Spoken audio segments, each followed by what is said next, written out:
The brain, command center. Imagine a large, wrinkly, pinkish-gray walnut, about the size of two fists put together. It's incredibly soft, like firm jelly, safely tucked inside your skull like the most precious cargo in a bony helmet. It's the CEO, the control room, the supercomputer. It controls everything: thinking, feeling, moving, breathing, heartbeats, senses, memories. You name it. It processes information faster than any supercomputer. If the whole brain stops, like from a massive stroke or injury, consciousness is lost in seconds. Breathing stops because the brain isn't telling the lungs to work. Without emergency support, like a ventilator, the heart will stop within minutes due to lack of oxygen signals. Think about fainting for a few seconds when you stand up too fast. That's a tiny, brief glitch in blood flow to the brain. A complete failure is catastrophic, almost instantaneous to minutes. The heart, the relentless pump. Its size should be about the size of your fist.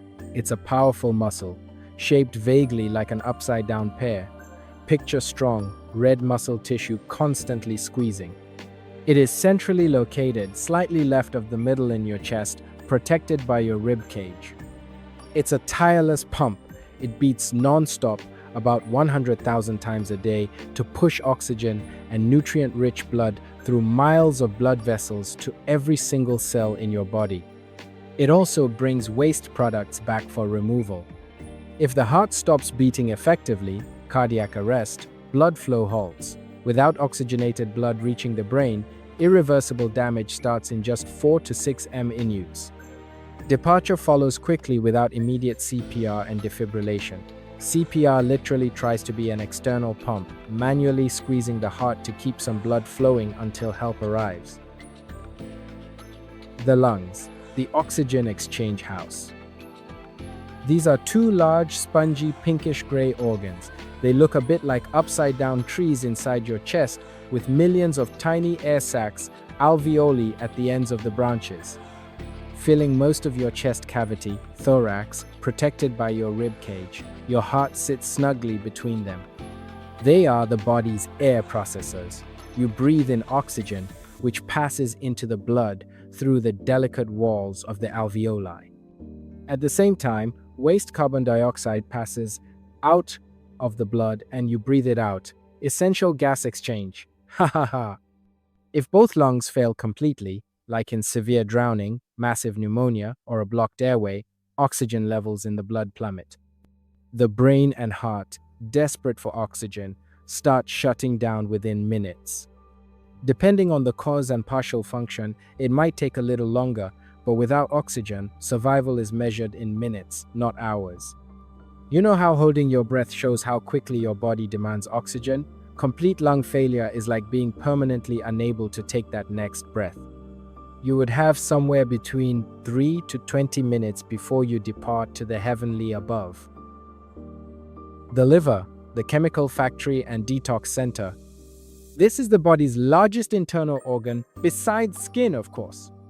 It's a large reddish-brown, wedge-shaped organ roughly the size of a football. I still don't get why Americans call it football. It's held by hand, but anyway, it feels firm but smooth. It is mostly on the right side of your upper abdomen, tucked under your rib cage. This organ is a multitasking marvel, has over 500 functions, but let's try and mention a few. Detoxification, filtering harmful stuff like alcohol, drugs, waste products from your blood. Metabolism, processing nutrients from food, carbs, fats, proteins for energy and storage. Bile production, making bile to help digest fats. Protein synthesis, making important proteins for blood clotting and other functions.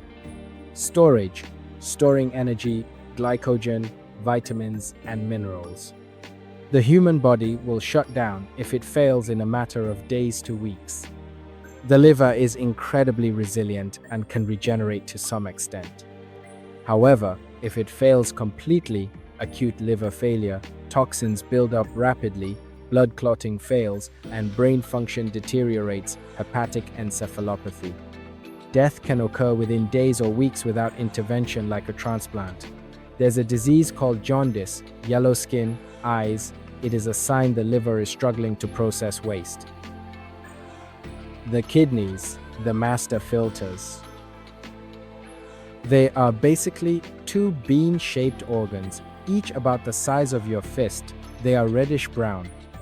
They are located high up in your abdominal cavity, near your back muscles, one on each side of your spine.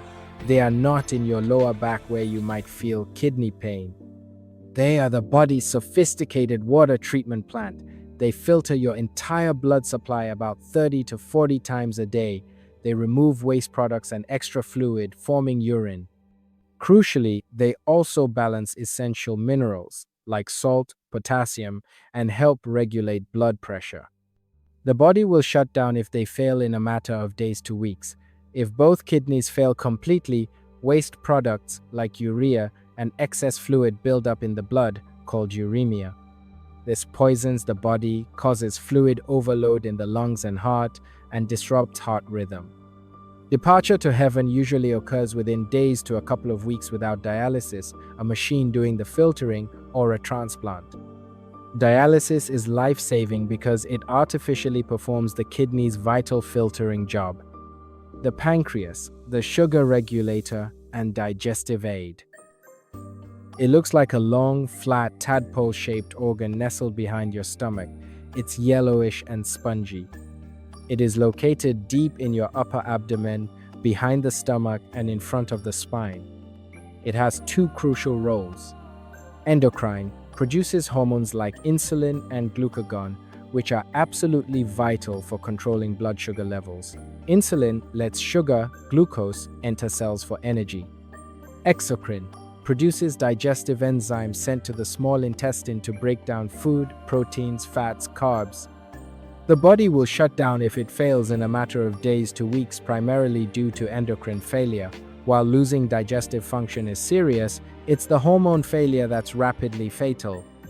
Without insulin, like in severe, untreated type 1 diabetes, blood sugar skyrockets. Cells starve for energy while high sugar damages organs.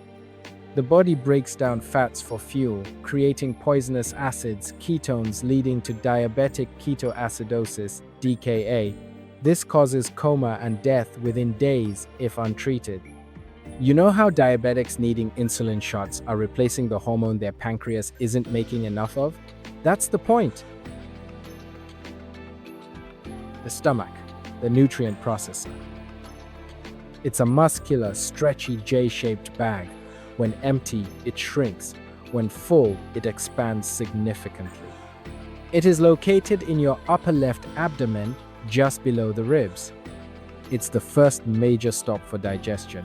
It churns food with powerful acids and enzymes, turning it into a semi-liquid mixture called chyme. It also kills many harmful bacteria in your food. Your body would probably shut down in a matter of weeks to months if unable to process nutrients. You can survive without a stomach. People have them removed surgically, gastrectomy, but nutrition becomes a major, lifelong challenge requiring careful management. If the stomach completely fails to process food and pass it on, very rare as a sudden total failure, the body would eventually starve. However, alternative feeding methods like tubes can bypass it. The immediate life threat isn't as rapid as heart or brain failure, but malnutrition has severe long-term consequences. The small intestine, the nutrient absorber. It is a very long, 15 to 22 feet, narrow coiled tube. Its inner surface is covered in tiny finger-like projections, villi, that massively increase its surface area. Imagine a shag carpet. It is coiled up, filling much of your lower abdominal cavity below the stomach. This is where the magic of nutrient absorption happens. As chyme from the stomach moves through, nutrients, sugars, amino acids, fats, vitamins, minerals pass through the intestinal walls and into the bloodstream to nourish your entire body. The human body would likely shut down in a matter of weeks to months if unable to absorb nutrients. Like the stomach, You can survive without large sections of the small intestine, but it causes severe malabsorption and requires significant medical support, special diets, IV nutrition, stuff like that. Complete sudden failure of the entire small intestine is rare, but without the ability to absorb nutrients, the body would starve over weeks or months. There's a disease called Crohn's disease that damages parts of the intestine, leading to malnutrition, showing how critical absorption is. The large intestine, colon, the water recycler, and waste former. It is a wider, shorter tube, about 5 feet long, forming a frame around the coiled small intestine. It looks like an upside-down U. It surrounds the small intestine in the lower abdominal cavity. Its main roles are absorbing water and electrolytes from the leftover digestive slurry, forming solid waste, feces, and housing trillions of beneficial bacteria, gut microbiome, crucial for health and immunity. The human body will shut down if it fails in a matter of weeks to months, primarily due to dehydration, sepsis. You can also live without parts, or even all, of the large intestine, colectomy, though it requires adjustments, like a colostomy bag. Complete failure preventing water absorption would lead to severe, life-threatening dehydration and electrolyte imbalances.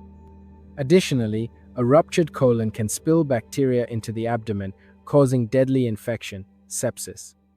Complete body failure could occur within days from sepsis or weeks from dehydration, malnutrition, if untreated.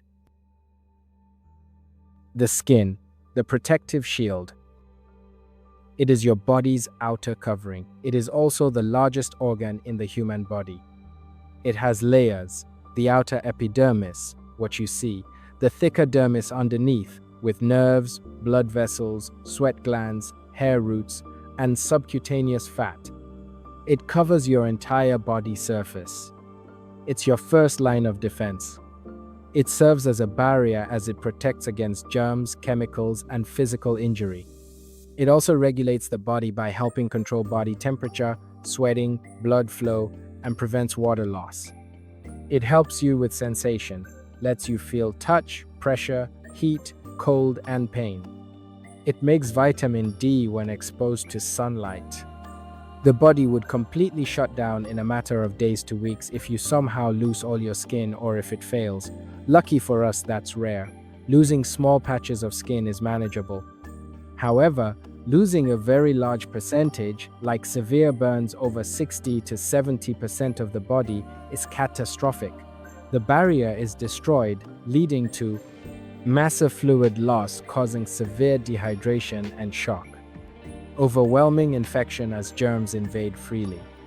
Severe temperature control problems. Without incredibly intensive medical care, fluids, antibiotics, skin grafts, passage to the great beyond from shock or infection can occur within days or weeks. That is why severe burn victims are immediately given IV fluids to combat massive dehydration through damaged skin.